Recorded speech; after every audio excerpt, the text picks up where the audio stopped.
Om Namo Bhagavate Vasudevaya. Om Namo Bhagavate Vasudevaya. Om Namo Bhagavate Vasudevaya. Narayanam Namaskrityam Naram Jaiva Narottamam Devim Saraswatim Vyasam Tato Jayamudari Nashtaprayeshu Abhadreshu Nityam Bhagavata Sevaya Bhagavate Uttamasloke Bhakti Bhavati Naist Mokam Karodi Vacharam Pangum Langayati Girim Yatkrupatam Vande Shri Guru Dinatayi Paramananda Madhava Shri Chaitanya Ishvara Harihi Om Krishnaya Vasudevaya Devaki Nandanaya Chananda Gopakumaraya Govindaya Namo Namaha. Welcome to Srimad Bhagavatam session, Canto 11, Chapter 3, text number 48.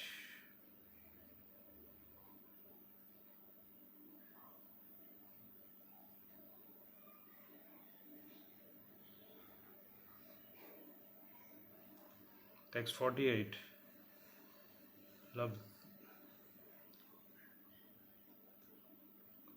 Labdhuanugraha acharyat tena sandarshita agamaha mahapurusham abhyartsen murti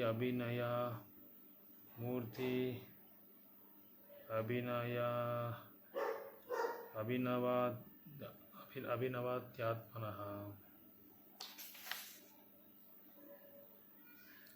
murtya abhimataya atmanaha labdva, having obtained anugraha, mercy, acharyat, from the spiritual master, tena by him, sandarshita, being shown, agamaha, the process of worship given by Vaishnava Tantras, Mahapurusham, Supreme Person, Abhyarachet, the disciple should worship Murtya in the particular personal form, Abhimataya, which is preferred, Atmanaha, by himself. Translation and purport given by disciples of Shreyasi Bhaktivedanta Swami Srila Prabhupada. Having obtained the mercy of his spiritual master who reveals to the disciple the injunctions of Vedic scriptures, the devotee should worship the Supreme Personality of Godhead in the particular personal form of the Lord, and the devotee finds most attractive. Purport. According to Srila Jiva Goswami, the word Labdhavanugraha indicates formal initiation by bona fide spiritual master. It is stated in the Padma Purana, Satkarma Nipuna Nipro Mantra Tantra Visharadaha Avaishnavo Guru Nashyat Vaishnava Swapacho Guruhu. That bona fide spiritual master must be a soul surrendered at a lotus feet of the Supreme Lord. In the Brahma Vaivarvada Purana it is stated, Badaha Kalusitas Tena Dauratmayam Pragati Krutam Gurur Yena Parityaktas Tena Tyakta Puraharihi. One pollutes his own intelligence and exhibits severe weakness of character when he rejects his own spiritual master. Indeed, such a person has already rejected the Supreme Lord Hari. A bona fide disciple should always remember that his entire understanding of Vedic knowledge is coming through the mercy of his bona fide spiritual master. If one superficially or whimsically accepts and rejects a bona fide Vaishnava spiritual master, sometimes becoming attracted to another spiritual master, one commits Vaishnava Aparadha, a great offense against the devotees of the Lord. Sometimes a foolish neophyte mistakenly thinks that the relationship with the spiritual master is meant for the sense gratification of the disciple, and therefore in the name of spiritual aspiration, such a fool gives up a bona fide Vaishnava Guru. One should understand oneself to this eternal servant of the Guru. Srila Jiva Goswami, however, has quoted that this verse from Narada Pancharatra, Avaishnavopadistena Mantrena Nirayam Vrajet Punaschavidina Samyak Grahayed Vaishnavad Guru. One who is initiated into a mantra by a non-Vaishnava must go to hell. Therefore, he should again be initiated properly according to the prescribed method by a Vaishnava Guru. It's the duty of the bona fide spiritual master to examine carefully the qualification of the disciple, and the disciple should similarly approach a bona fide spiritual master. Otherwise, the foolish people and the indiscriminate guru may both be punished by the laws of nature. One should not artificially try to assimilate all the apparently conflicting branches of Vedic knowledge. Vedaischya sarvai rahameva vedyai. Conditioned souls have various and conflicting natures, which are engaged by apparently conflicting Vedic injunctions called pravrutti and nivrutti marga, but the easiest path is simply to learn the process of regularly worshipping Advaya Gnana, Lord Vishnu. All the demigods mentioned in the Vedas are paraphernalia for the service of the Supreme Lord Vishnu. Whatever exists in the visible material world is also meant to be engaged in the Lord's service. Otherwise, it has no value. If one artificially renounces material things useful in the service of Supreme Lord, he loses his spiritual qualification of seeing everything as meant for Krishna's pleasure and will be forced to think of material objects as meant for his own sense enjoyment. In other words, material things should be accepted or rejected according to the pleasure of the Supreme Lord. Otherwise, one will fall down from the standard of a pure devotional service as stated in this verse. Labvanugraha Acharya. Such discrimination can be learned when one receives the mercy of bona fide spiritual master who reveals to the sincere disciple the practical application of Vedic knowledge. So, in this particular verse, it is elaborately describes about this disciple and the spiritual master, how a disciple should select a spiritual master. There is a process of initiation in this particular in different sampradayas, like in Brahma Madhva Gaudiya Sampradaya and other sampradayas. One disciple practice, if a disciple wants to practice, or if a sadhaka wants to practice devotion service, one has to take the guidance and direction and instructions of a bona fide spiritual master. A bona fide spiritual master is one who comes from disciplic succession, which is from top Krishna, Lord Supreme Personality of God Krishna, to descending all the his disciples. Like Krishna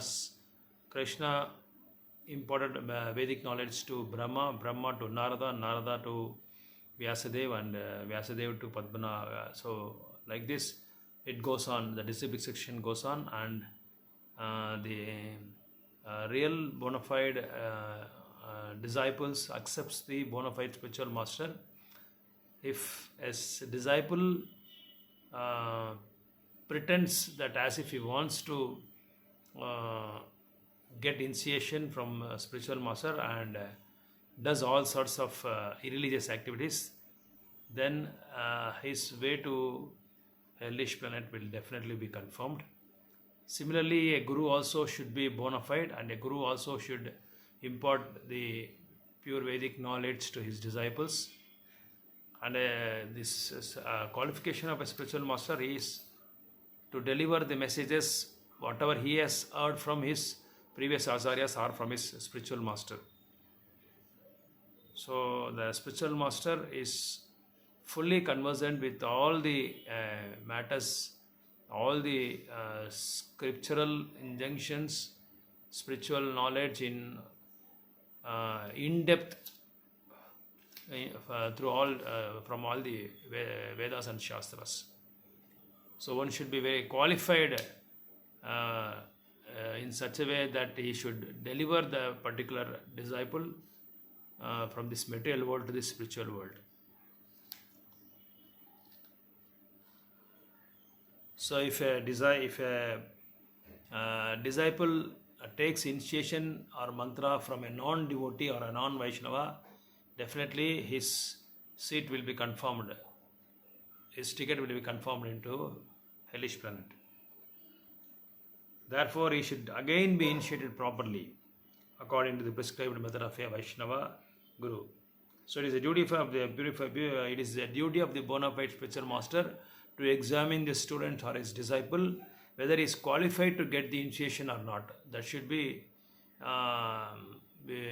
that should be supervised and directed in a proper way, because a disciple should be ready to receive all sorts of mercy. I should be recipient of all mercy from Guru, and Guru also should be ready to examine the disciple whether he is qualified to get the initiation or not. That's the thing here. That's the point here. So a spiritual master just casually cannot give any initiation or mantra to any disciple who is not at all qualified. So in future he may fall down from the spiritual plane.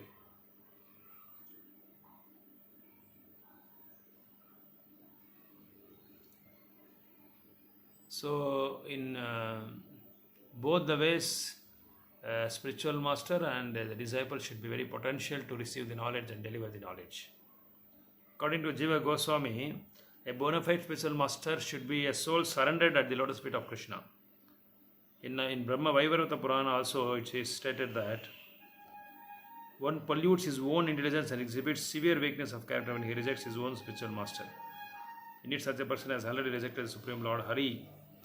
So it is stated that a spiritual master is not an ordinary person. A spiritual master has got a lot of responsibilities, and he has to carry out on his shoulders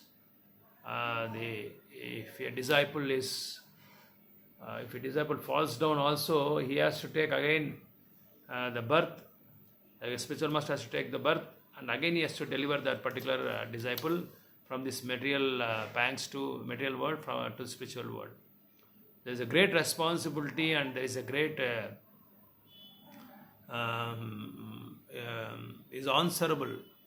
So if a disciple gets initiation and accepts the spiritual master as a guru, then at no cost he should disobey the spiritual master, because the third offense is to disobey the orders of the spiritual master is an offense, and to consider him and to consider spiritual master as an ordinary person is also an offense. So if he disobeys, then definitely he will be